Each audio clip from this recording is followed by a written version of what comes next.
आपने जो सुना बिल्कुल ठीक सुना। यह एक बड़ा खुलासा है। ज्ञानेश कुमार इंसान नहीं है बल्कि एक रोबोट है। आप सोच रहे होंगे कैसी बातें कर रहे हो यार स्वप्निल तुम। ज्ञानेश कुमार हाड़ मांस के इंसान ही तो दिखते हैं लेकिन है नहीं, वो रोबोट है। और आज इस बात को साबित करने के लिए मेरे पास पक्के सबूत हैं। देश के नेता प्रतिपक्ष और कांग्रेस के सांसद राहुल गांधी की दो प्रेस कॉन्फ्रेंस, उन दो प्रेस कॉन्फ्रेंसेस के बाद आए हुए जवाब और उन दोनों जवाबों के मिलान के बाद यह बात आप भी कहिएगा कि ज्ञानेश कुमार इंसान नहीं रोबोट है। जाहिर सी बात है, अब आप सीधे तौर पर जानना चाहेंगे कि हम ऐसा क्यों कह रहे हैं। चलिए उसी तरफ बढ़ते हैं। नमस्कार, मैं स्वप्निल और आप मुद्दा देख रहे हैं। दोस्तों आगे बढ़ें उससे पहले वही छोटी सी अपील। मुद्दा इन दिनों एक गंभीर आर्थिक संकट से जूझ रहा है। एक तरफ हमारे मेन बैंक अकाउंट फ्रीज चल रहे हैं तो दूसरी तरफ हमारे 2.5 साल पुराने चैनल को हमसे लंबे समय तक छीन के रखा गया था। ऐसे में डे टू डे ऑपरेशंस में मुद्दा को काफी मुश्किलों का सामना करना पड़ता है। यदि आप चाहें, यदि आप सक्षम हो तो ऐसे में आप मुद्दा की छोटी छोटी मदद जरूर कीजिएगा। इसके लिए आप स्क्रीन पर दिख रहे QR कोड या फिर के नीचे दिख रहे UPI नंबर का इस्तेमाल कर सकते हैं। अब आगे बढ़ते हैं। राहुल गांधी की पहली प्रेस कॉन्फ्रेंस चल रही थी वोट चोरी को लेकर और उस प्रेस कॉन्फ्रेंस के दौरान ही एक चिट्ठी आई थी, एक ट्वीट आया था। यह ट्वीट किसी और का नहीं बल्कि कर्नाटका के CEO का था और वो ट्वीट अब आपकी स्क्रीन पर है। 7 अगस्त 2025 की तारीख थी। राहुल गांधी दिल्ली के इंदिरा भवन में प्रेस कॉन्फ्रेंस कर रहे थे। तकरीबन आधे घंटे बीते थे तभी एक चिट्ठी आ गई थी, एक फॉर्मेट आ गया था। क्या लिखा था उसमें? Letter to Shri Rahul Gandhi, honourable member of parliament and honorable leader of the opposition in the Lok Sabha, expecting the signed declaration and oath. Declaration मांगा गया, oath मांगा गया और बकायदा नीचे एक चिट्ठी अटैच की गई। अब वो चिट्ठी आपको आज फिर से देखनी पड़ेगी ताकि यह साबित हो सके कि ज्ञानेश कुमार एक रोबोट है। मैं अभी भी इस बात पर अड़ा हुआ हूं कि ज्ञानेश कुमार इंसान नहीं है, ज्ञानेश कुमार रोबोट है। लेकिन कल की तारीख वाली प्रेस कॉन्फ्रेंस हरियाणा में वोट चोरी के मुद्दे पर राहुल गांधी ने सबूतों के साथ बहुत सारी बातें करी, दिखाया कि कैसे ज्ञानेश जी की तरफ से जो दस्तावेज कांग्रेस को मिले थे उसमें एक फोटोग्राफर हैं मैथ्यूस फेरेरो, उनकी एक मॉडल की फोटोग्राफ्स वहां पर थी। मॉडल का नाम लेरेसा सीन है और वो काफी पुरानी फोटोग्राफ है लेरेसा की और लेरेसा भी अब सामने आ चुकी हैं, उनका भी बयान आ चुका है। उन्होंने बड़ा फनी बताया है। कायदे से तो उन्होंने भारत के लोकतंत्र पे हंसा है कि ये कौन सा लोकतंत्र है जो कहता तो है कि दुनिया का सबसे बड़ा लोकतंत्र है, लेकिन वहां पर मेरी फोटोग्राफ 22 लोगों के मतदाता सूची में 22 लोगों की जगहों पे चस्पा कर दी गई। ये कौन सा लोकतंत्र है? वो इस बात पे हंस रही थी।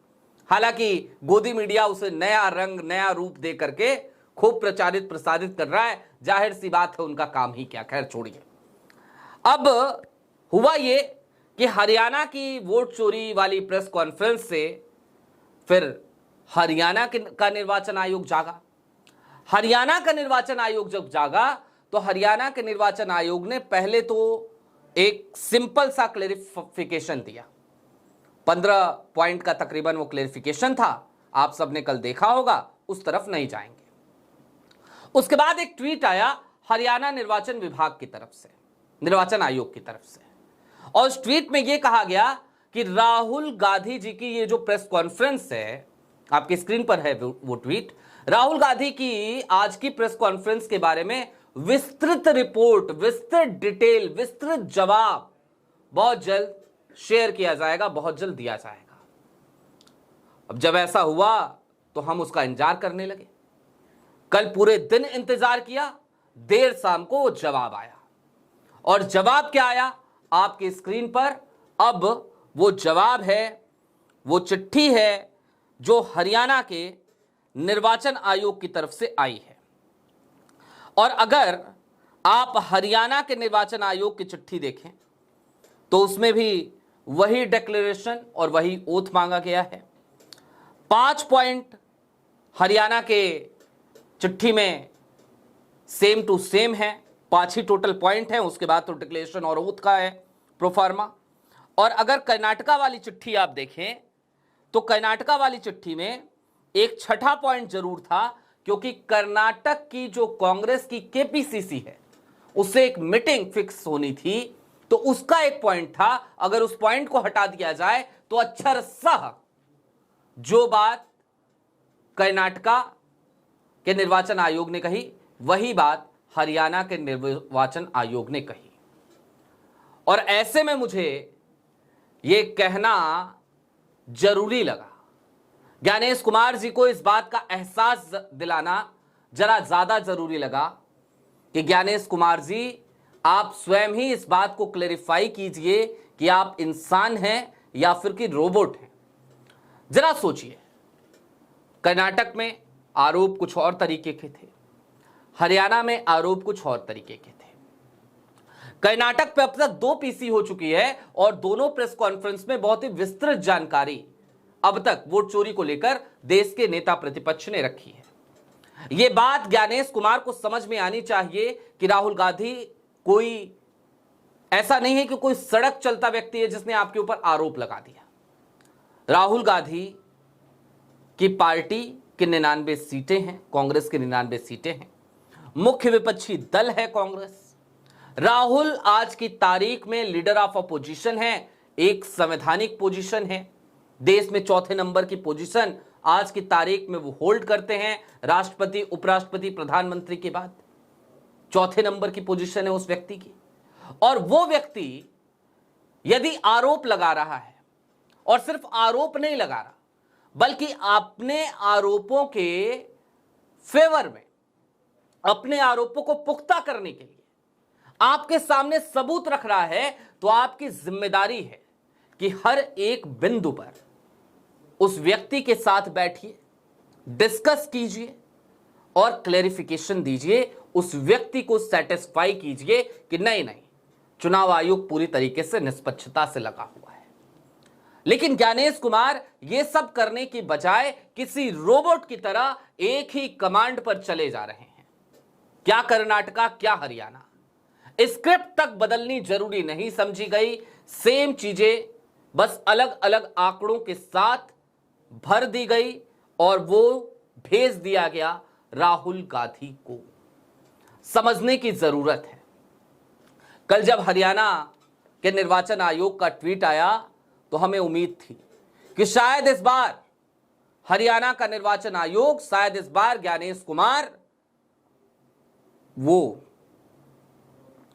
एक एक बिंदु पे जवाब देंगे, बताएंगे गलतियां कहां हुई, बताएंगे कि लहरसा सीन की फोटो कैसे आई, बताएंगे कि फलाने दादी जी की फोटो 223 जगहों पे कैसे दिखाई दी, बताएंगे कि किस तरीके से ये तमाम गड़बड़ियां जो दिख रही हैं वो हुई थी और कैसे उनको दुरुस्त किया गया, उनको दुरुस्त करने की क्या प्रक्रिया चुनाव आयोग ने अपनाई।